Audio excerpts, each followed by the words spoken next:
Video kali ini mereview tentang kolam terpal.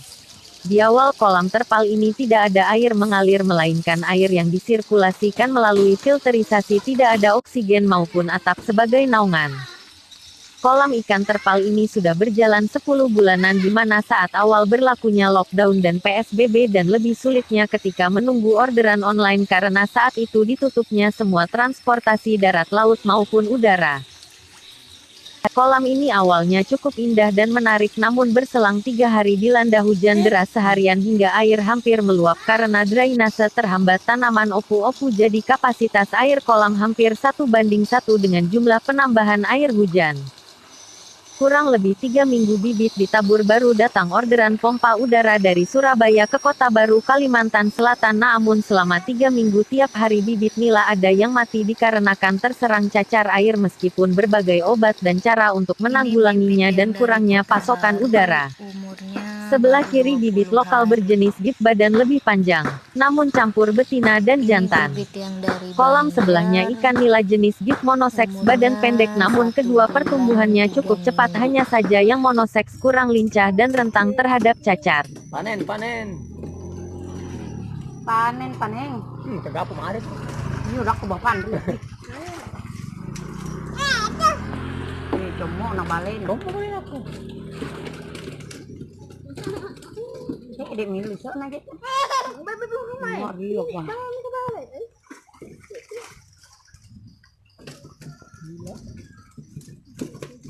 Maliw dia dari aja. Aja bahkan nih tak gapo.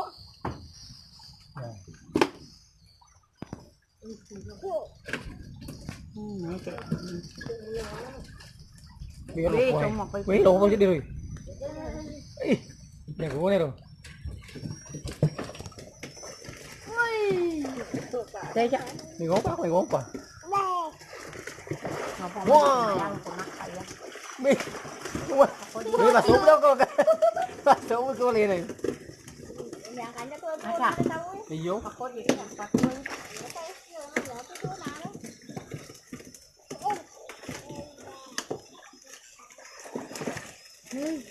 Beda lo ketemu putih. Ini aku malah poin 35. Wah, tadi aku nyampe. Wah, kayak gimana? Kalau pilih ame mau kopoi paling mau di. Ini sekali. Di mana yang video jalan deh. Iya no. 35 gitu. Itu dipikir lah. Maliak lo. Iya, lah koi. Lari ke bawah. Kalau aku ditira bak ojo cuma na. Cuma mana ni? Malay udah aku ni. Iya. Hari cuci. Kana bae na. Bingan ni kemaran. Kurang kiri lah. Panana gambar pendek yo lo kue mati. Ukuran kolam 2,75 meter, musuh 3 meter, kedalaman air 50 sampai 60 cm dikali 2 kolam. Awalnya 2 kolam tersebut diisi 1000 bibit nila monoseks tiap kolamnya. Karena terserang cacar, terjadilah mati massal. Setelah habitat mulai kondusif, bibit nila monoseks digabung menjadi 1 kolam. Dan kolam yang kosong diisi bibit lokal campur 380 bibit, karena persediaan bibit lokal yang sulit. Hanya bibit lokal yang bisa dihitung, angka kematiannya sekitar 23 bibit. Rồi di paman ilhamnya.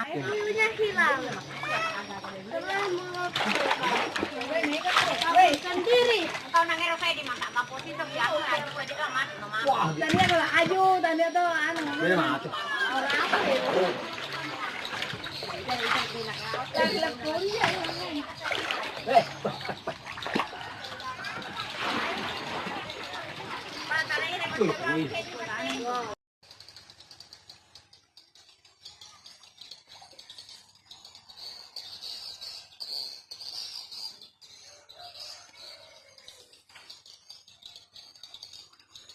Disinilah fungsinya atap Wirmes. Semenjak dipasang atap Wirmes, bibit nila drastis mulai sedikit yang mati, bahkan setelah 2 minggu kemudian sudah tidak ada yang mati, bahkan tidak ada yang terlihat cacat karena cacar.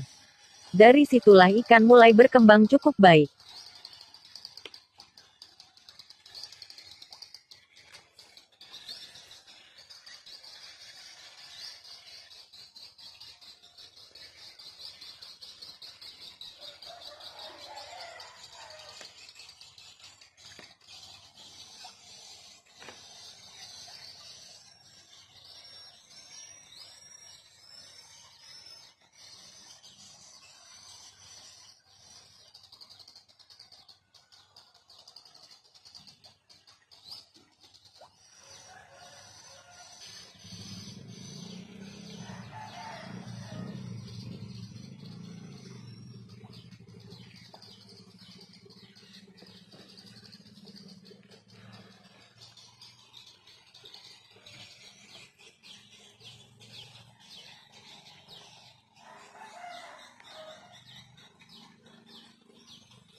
Kedalaman air kolam setelah bocor hanya 20 cm-an dari air kolam yang sebelumnya 50-60 cm.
Setelah 10 bulan keadaan kolam terlihat tidak terawat karena si empunya merantau mencari rejeki.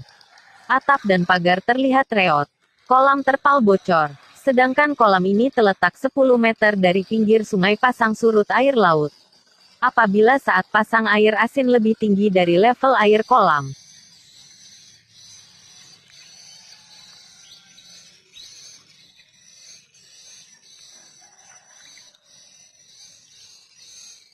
Bibit penerus ikan nila, baik juga kalanya diberi lumut dan makanan yang ada di sekitar habitat. Karena pada dasarnya ikan nila termasuk dalam golongan binatang omnivora.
Belum dikasih makan daripada lari-lari nah.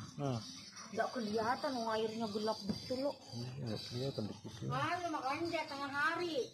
Silau lo, kelihatan. Ini muter-muter gede-gede. Dilihat kecil padahal loh. Mana ini ikan gede sudah ini. Nah. Tapi kalau diambil gede betul. Masih kilo isi 4 sudah. Oh diambil ya kemarin. Ya, tak dalemin lagi. Iya. Tapi nggak langsung Sana lah. dimakan loh. Enggak lihat tuh.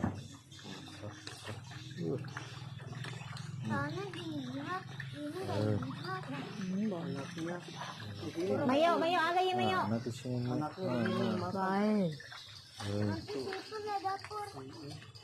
Itu sudah makan kan. Iya, hitam betul airnya.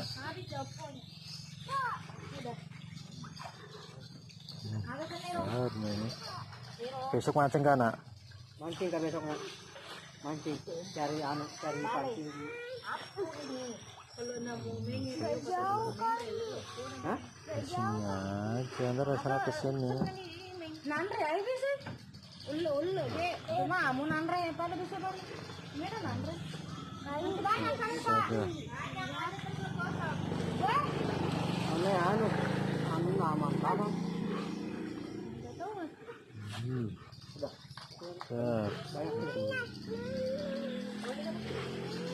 Ini pamega-mega ini. Sentapa udah capek mata ngapa ya lah. Jadi sama satu ini supaya melupus.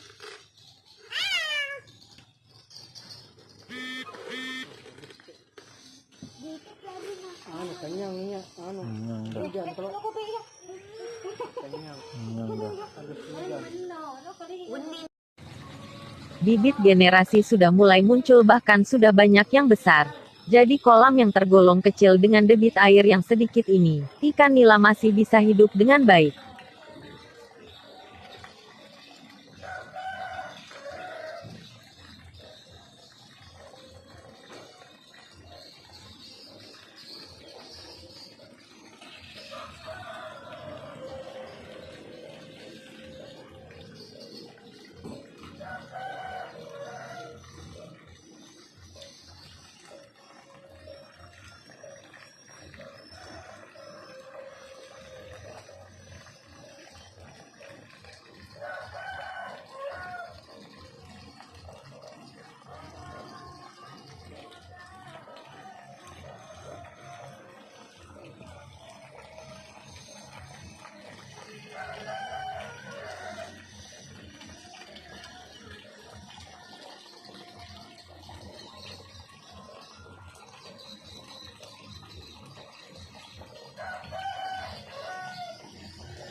Ikan nila ini dari awal tebar bibit, sampai panen sampai munculnya bibit baru diberikan makanan full pellet.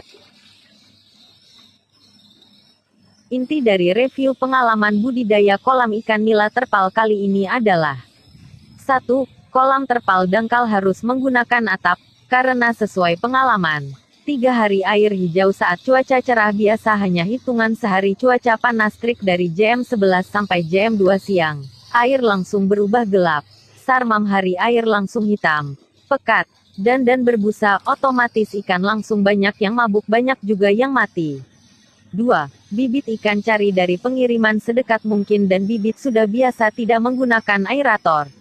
Karena saat pengiriman dari Surabaya ke Kota Baru, hampir 12-14 jam.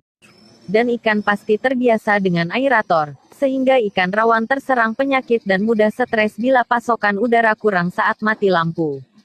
3. Jangan menguras air lebih setengah kapasitas awal meskipun air penggantiannya itu bersih, kecuali air yang sudah didiamkan berhari-hari. Karena ada aja ikan yang mati maupun mabuk meskipun ikan sudah besar. 4. Kolam nila terpal ini diberi filtrasi hanya 1 bulan di awal saja, selebihnya tidak dipakai karena memang ikan nila mudah kotor airnya dan filternya tidak mampu lagi. 5. Saya menggunakan kolam terpal karena kondisi kolam 10 meteran dari pinggir sungai pasang surut air laut, dan kondisi air yang langka sebagai pasokan kolam. 6. Kondisi budidaya ikan nila ini, dari awal kondusif. Ukuran kolam 2,75 x 3 dalam air 40-60 tetapi kondisi sekarang tinggi air 20-an cm karena terpal bocor. Air tidak pernah diganti hanya ditambah. Kolam diberi atap wiremesh. Terdapat aerator 24 jam non-stop kecuali mati lampu atau pengerjaan listrik. Pakan full pellet, kolam tebar padat. Umur ikan sekitar 10 bulan. Panen sekali di bulan ke-7 sampai 8. Sisanya sekarang induk siap panen lagi dan generasi bibit sendiri. 7. Generasi bibit dari habitat aslinya. Lebih lincah, lebih tahan terhadap penyakit, dan lebih mampu bertahan dalam ekosistem lebih padat dan fasilitas yang minim. Sekian review keluh kesah budidaya ikan nila di kolam terpal dangkal. Semoga dari review ini menambah pengetahuan dan bermanfaat bagi pemirsa. Sebelum meninggalkan channel ini jangan lupa ketuk tanda subscribe-nya. Selamat berbudidaya dan salam sukses selalu, terima kasih.